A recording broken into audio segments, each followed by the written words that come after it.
So my name is Stefan Gustavsson. I come from Stockholm, Sweden, and I work as an apologist or evangelist apologist. It's my main calling, and I work in the very secular setting of Sweden primarily, but also travel to other places in Europe.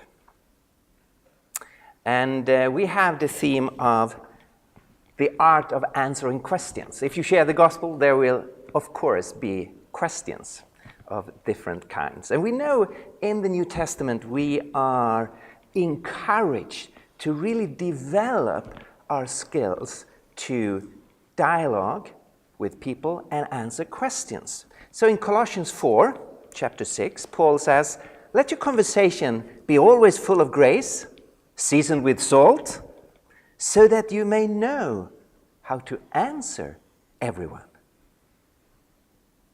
And of course, you do not know that from the start or by yourself or automatically.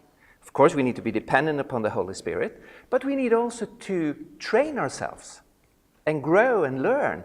How can we answer people's questions? There will be questions in many different contexts. In your own home, a friend or a relative, someone in the family who is not a Christian, asking a question, so a very personal setting. Or a neighbor or someone you work together with, and you have a dialogue and there's suddenly a question. Or as evangelists, of course, there will be a number of settings which is very public. You are standing in front of a group of people, small or large, and there is a Q&A, and there are questions. And we need to help each other, learn from each other, and inspire each other. And of course, then we need to not copy each other, be true to who we are, and do our own thing. But still, you can learn so much from other people. So, let's get started with a question. And I will let you do some work here. So, discuss in small groups different ways to respond to the following objection, raised after, for example, an evangelistic presentation. So someone is hearing you sharing the Christian faith and is then saying this, "But we don't have any hard evidence for God or Christianity. Science has not been able to prove these kinds of truth claims." I think you agree on that. Different cultures just gives different answers because no one can prove it. So in this situation, and here's the question, isn't the wise thing to remain agnostic instead of taking a blind step of faith in one direction, for example, your direction as a Christian? What would you say? How would you respond to this? Isn't the wise thing to be agnostic because no one actually knows? I just wanted to warm you up to the whole issue of asking question. And this is an answering question. And this is a common question.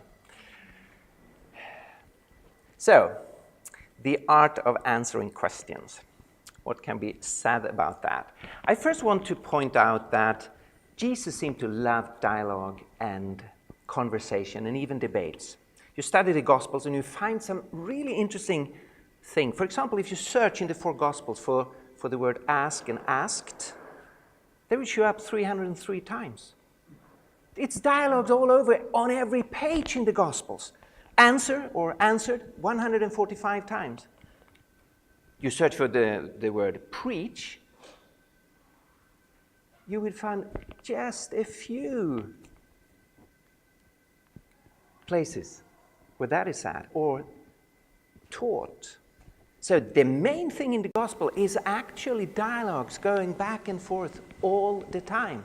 Jesus loved to be in conversation with people. If you study the last week of Jesus in Matthew 22, there are 4 public debates in the temple in Jerusalem. Some of them kind of aggressive against Jesus. But he enters the debates and he wins them all.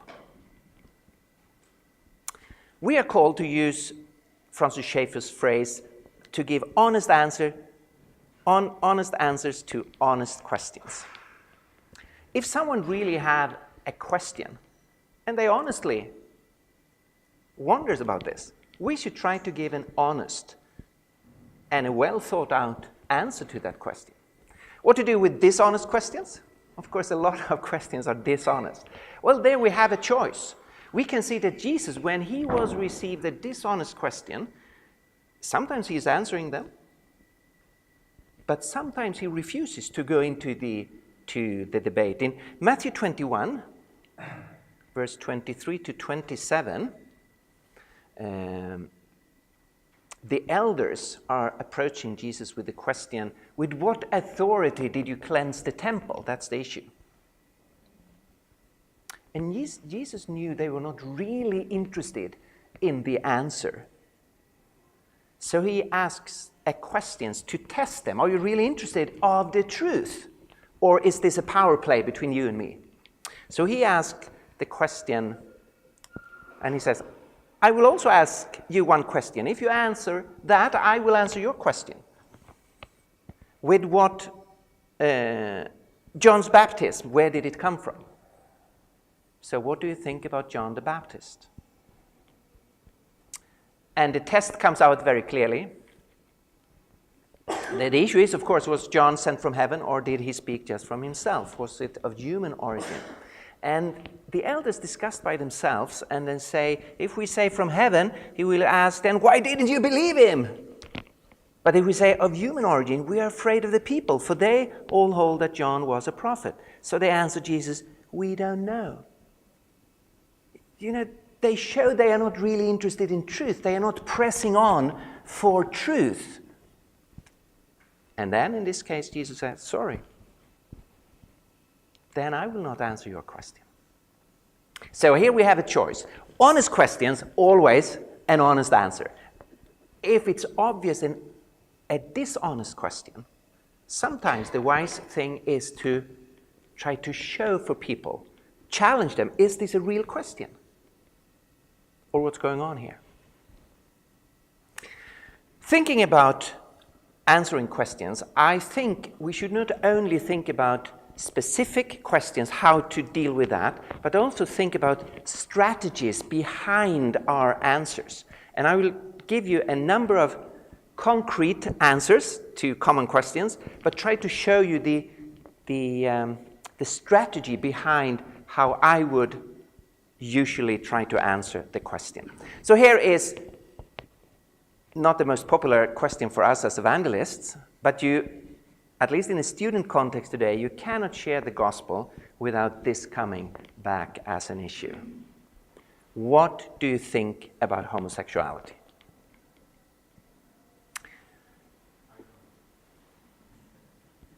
If this is in a session which is actually about the God's existence or science and faith or the resurrection of Jesus, of course you can say, very important question, I'm happy to discuss that.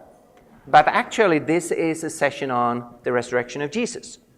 So you can talk to me afterwards, because if we go into that, all time will go for that issue.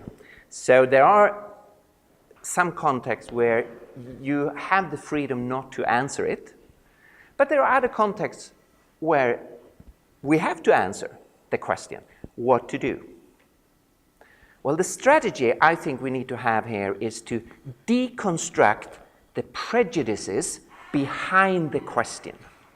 Because the question is built upon a number of prejudices they have against us and the Christian faith. And if I'm just giving the biblical answer, it will not work, because they will hear it out from their prejudices. So I think of this like there's a number of balloons, and I need to pick hole in all the balloons first before I can give the answer. The balloons represent the prejudices people have. And I need to be aware of those balloons and find ways of picking hole in it so the air comes out and it becomes a non-issue. So I would maybe say something like this. So what do you think about homosexuality? Well, that is a very important issue. Sexuality is important for all of us, so thank you for asking. We really need to think through those kinds of issues. As a Christian, this is my way of thinking. I believe that everyone is created in the image of God. Therefore, everyone regardless of how we identify ourselves or feel ourselves, we have dignity and worth because I want to look upon everyone as an image bearer of God. And therefore I reject homophobia.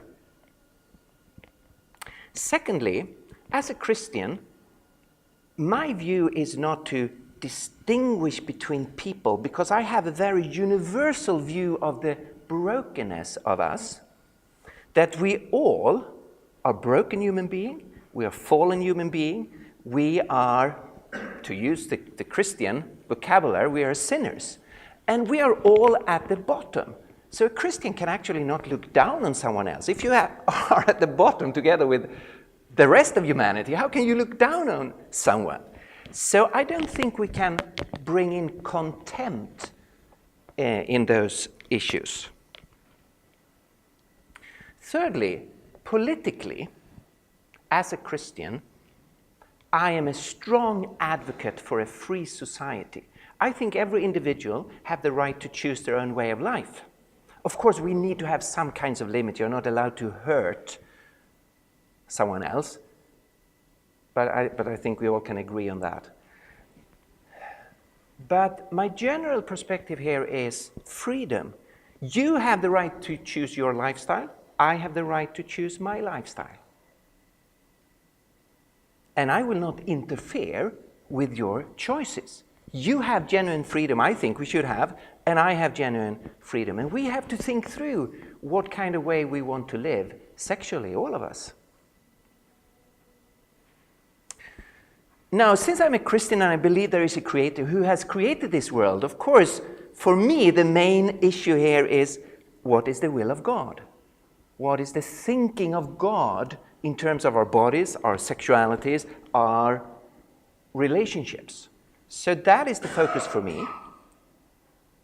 Historical Christians have had a common perspective on these issues. Christians have been thinking the same.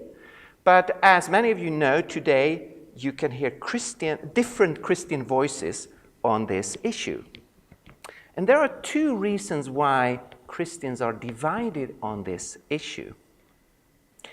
The first reason is that Christians have different views of how to make the priority between what your body tells you and what your inner being tells you.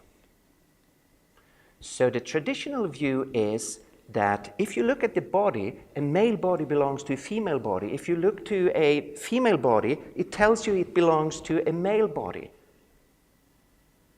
So when then the inner being is saying something that contradicts your body, the traditional opinion is you should go with what your body tells you. The new perspective is the opposite, that you ignore the signals of your body and you follow your own inner experience. And the second reason why Christians are divided is that there are different interpretations of the Bible. What is the right interpretation of the Bible? Does the Bible exclude same-sex relationships generally, all kinds, or is it just excluding specific cases, but not loving, committed relationships? My view here is the traditional view, that we should take our bodies really seriously.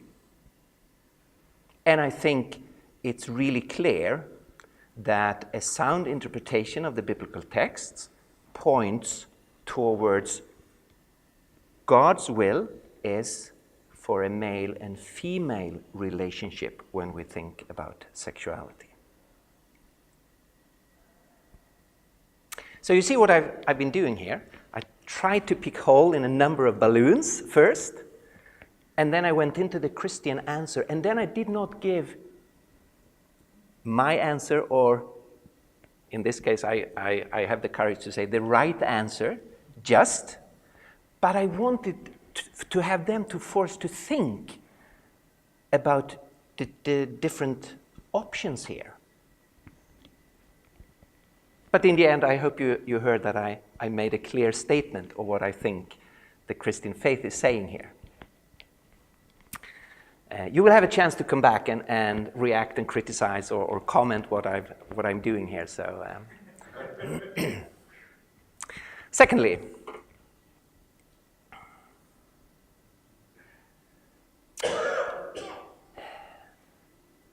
what do you think about evolution? That question will come up very regularly, and we need to deal with that. So what do you think about evolution? Well, the strategies for me here, and I guess for some of you this will, maybe my first answer was controversial, I don't know. I'm sure what I will be saying now will for some of you be controversial, but bear with me and you will have a chance to react. My main strategy here is to work with the definition of terms, to define the terms. What do we actually mean by the word evolution? And there are a number of things you could say here, but I would basically go for this. So you ask me, what do I think about evolution? But then I need to ask you, what do you mean by evolution? Because that is not actually completely clear. Are we talking about evolution as a biological mechanism that we can see going on now? Are we talking about evolution extrapolating from that processes of changes we see now, extrapolating that backwards in time as one of the key mechanisms for biological diversity, but still just talking about what's going on in biology? Or are we talking philosophy here, naturalistic evolution, that the process that the theory of evolution is proposing, that process is mindless, that there is no mind behind it, no thought behind it, no guidance behind it, no God behind it? That's two very different issues. What are we talking about here? Let's assume that the current version of the theory of evolution is, by and large, give us the right picture. Let's just assume that.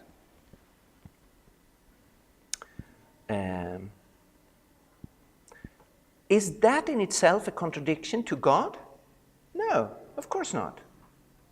If there is a God, he could create life on planet Earth the way he wants to do it.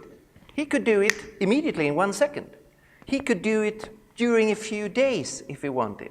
He could do it through a slow process, through a nature he himself has created. So an evolutionary process could be planned, designed, guided by a personal God. The real issue here is not between God and evolution. It's between belief in God and naturalism, that there is no mind behind what's going on or what has been going on planet Earth. And as you know, a lot of Christians would describe themselves, not all, but a lot of Christians would describe themselves as theistic evolutionists. They affirm the basic picture current science gives us. So there is no contradiction between God and evolution, but there is, of course, a contradiction between a literal interpretation of Genesis and the current theory of evolution. So then there is a contradiction. But it's not between God and evolution. It's between a literal interpretation of Genesis and evolution. And then, of course, it belongs to the nature of science that all scientific results are provisional. They are not final. So, of course, regardless of what we think here about evolution, we need to be open to the question, is the neo-Darwinian theory the complete and final picture?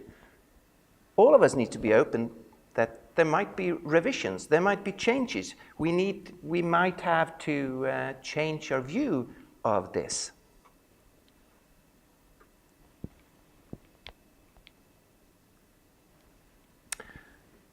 hope you see what I was doing. I was trying to show them the complexity of the issue, and that very often when we say evolution, we actually mean naturalistic evolution. And we need to make that clear. And this is the same with many other issues that we need to define. We need to try to understand what have they defined as what is their definition of the issue. And if it is not a good, right definition, we need to help people to see how to define those issues.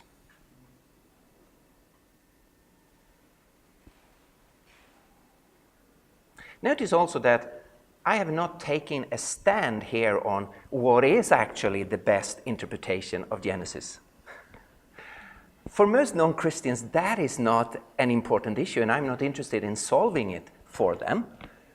I'm interested in them starting to believe in God and discover that God has revealed himself in Jesus Christ. And when they have become Christians, then we can have an interesting discussion about what is actually the right interpretation of Genesis 1. I don't feel that's my main goal, to sell the right interpretation of Genesis 1 to the non-Christians. That is an interesting issue for us as Christians mainly. The non-Christians, what I want to communicate to them is the possibility of God. To open their minds for the possibility of God and make them curious about Jesus Christ, not about the right interpretation of Genesis 1. That's a later question. Thirdly, you cannot present the gospel without having someone raising the problem of evil. Why is there so much evil in the world? If there is a God, good, almighty, why is there so much evil in the world? The strategy here is to contrast the Christian answer with the available alternatives. Not to let people come away with just a critique of one alternative and not being forced to present the options to see if there is a better alternative. So my starting point here would be to say, yeah, this is a crucial issue. And it's an issue for all of us. Evil is a problem for all humanity. Regardless if you're an atheist or a Hindu or a Buddhist or a Christian or a Muslim, evil is there because it's part of the world and we see it's part of our own being. That we have the capacity of evil. We have selfishness within us. And there's so much horrible pain and evil outside. So it's not only me as a Christian who should answer this question. If you're an atheist, I'm really interested to hear, so what is your perspective on evil in the world? As I understand it, if you take away God, so if we begin with what is in my country the main alternative, there is no God, the universe is all there is. No God means, ultimately we have no definition of good and evil. There's only nature, and nature is not good nor evil. It's not moral, it's not immoral, it's amoral, without moral. So we have no definition. We cannot even talk about evil. And this is the whole question. Why is there so much evil? And here we have the main alternative in Sweden. The logical consequences is, I cannot even raise the question.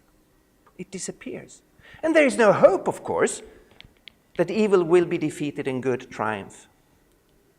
And when evil hits me personally, there's no added strength for me to face evil and pain. I'm alone. It's a very bleak answer in my view. Atheism is not rich and wonderful in dealing with evil. It's bleak and empty. It has actually nothing to say to a suffering world. Philosophers have for a long time pointed out that even on the surface we see evil as an argument against God.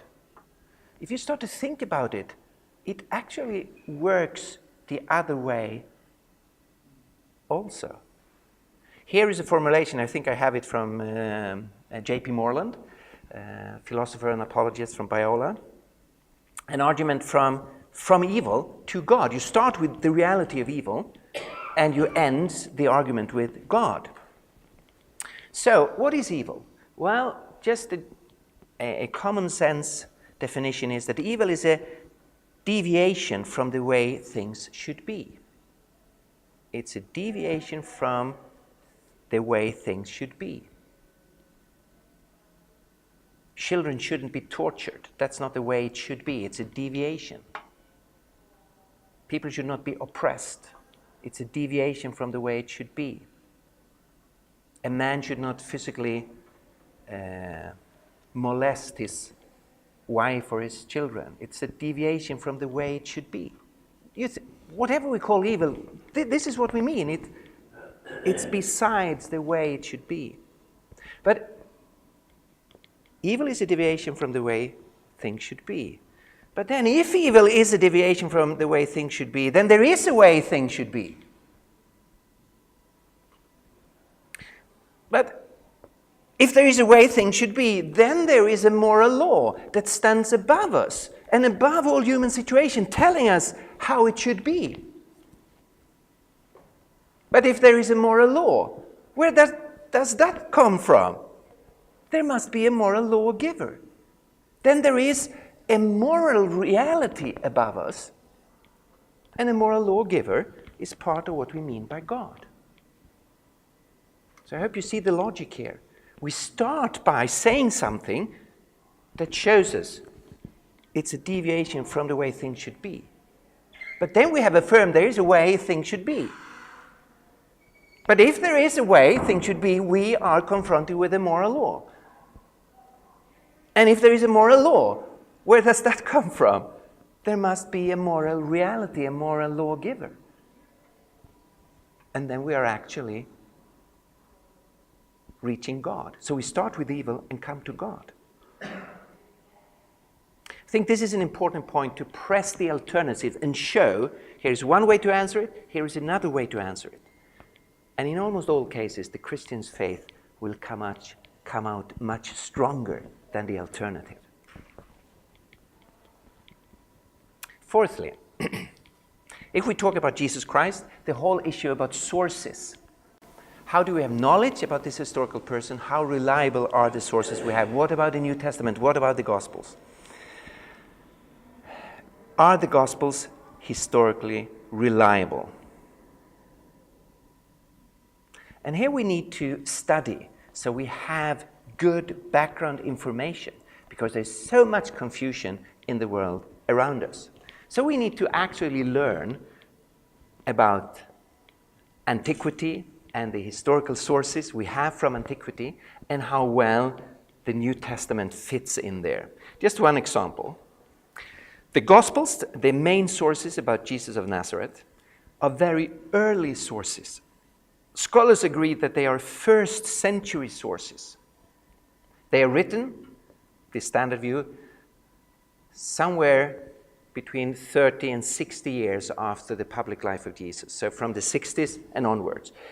It's possible to give an earlier dating, but if we just go with the kind of standard opinion, they were written from the 60s to the 90s. So they are first century sources. And that means they are really early sources. There's just a time gap of 30 years between the historical Jesus and our oldest gospel. If you look at Alexander the Great, there's a time gap of 400 years between his life and the oldest, best source we have, which is Plutarch. 400 years. There's only 30 years with the Gospels. If you look at some of the Roman emperors that Tacitus wrote about, there's 100-year time gap between the emperor he's writing about and Tacitus, his text. Or if you look at the Gnostic Gospels, which the media likes to speak about, they were written between 150 and the year 150 and 350. So they are removed by more than 100 years from the historical Jesus. Many of them are removed several centuries from the historical Jesus. Therefore, they have very little historical value.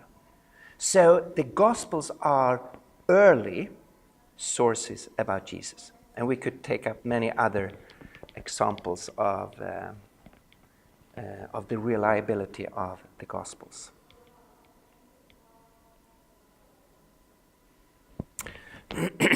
Fifthly, the question of miracles. Since Western culture to a large degree now is secular and naturalistic, just believes in nature, miracles have become such a big problem. The resurrection of Jesus, the virgin birth of Jesus, the miracles that we are told about in the Gospels. And in order to answer that question, we need to show the importance of presuppositions, of assumptions. People just ask the questions, but miracles are impossible. Dead people don't raise from the dead. Once dead, you're always dead. So how can you believe that Jesus is still alive? He was executed, he was killed, he was dead. How can you believe in a resurrection from the dead? So I found this picture of hipster Hume. Miracles, I'm so over them. So David Hume, a major philosopher, of course, who has made so much damage in our understanding of miracles. And for some really strange reasons, his arguments have kind of been accepted for several hundred years as really good and strong arguments, even though they are not. And they have been repeatedly destroyed by philosophers. So, for example, his presupposition, his assumption is that miracles cannot happen, and he is sure of this because we have a firm and unalterable experience of the laws of nature. You see the presupposition. He assumes that the experience of the regularity of the world, for example, that dead people do not raise, that is unalterable. It cannot be changed. So he has already decided from the beginning that the regularity of nature can never have any exceptions. So he's just assuming it. He's not proving it. So we need to show that we, of course, accept the regularity of nature. But the key question here is not, is nature regular? It is. But is nature the only factor that is there? Do we live in a universe that is, to quote Francis Schaeffer, a cause and effect in a closed system? Is the cause and effect in a closed system? Or is this universe an open system of cause and effect? So you have nature with its cause and effect and regularity, but you have another factor, God, who is the creator and who upholds the system. And he cannot violate the system, but he can add things to the system. And that is what we believe about miracles. And finally, shortly, the resurrection of Jesus. One aspect is, of course, the whole issue of miracles.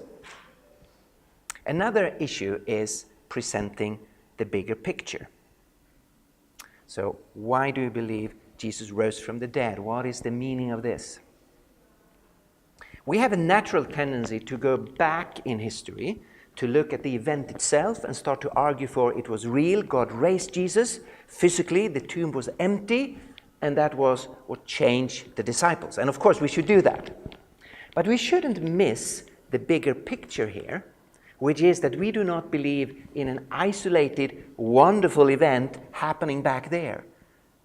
But this is the key event for understanding world history.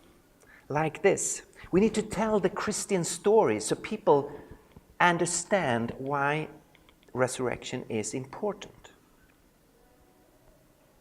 We believe this is a world created by God. But because people have rebelled against God, sin and death has invaded humanity.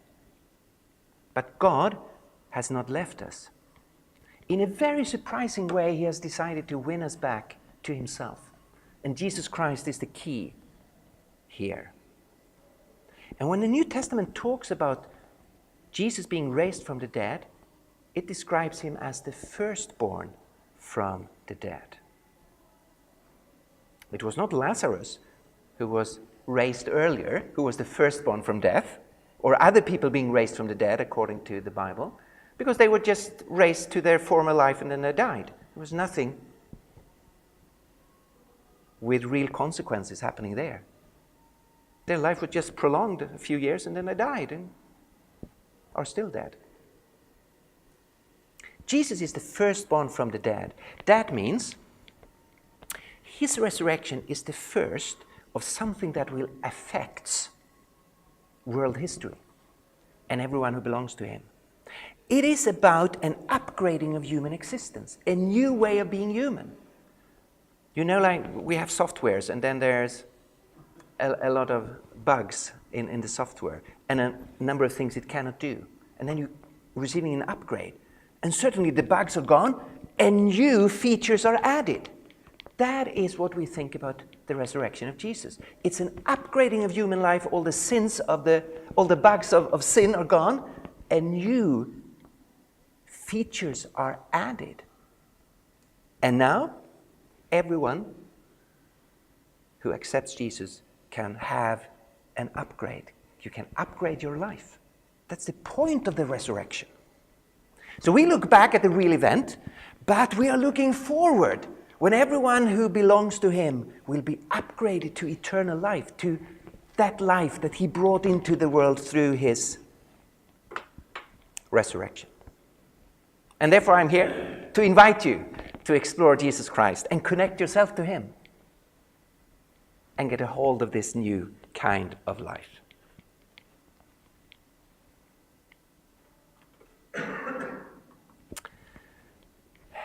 So there were some examples. Conclusion, we should all grow in our understanding of the faith and its implications so we freely can discuss those kinds of issues. We need to evaluate and develop our own answers. When we have answered a question, think afterwards, was that really a good answer? Or next time, how should I answer? And we should combine passion and conviction with humility and respect for people.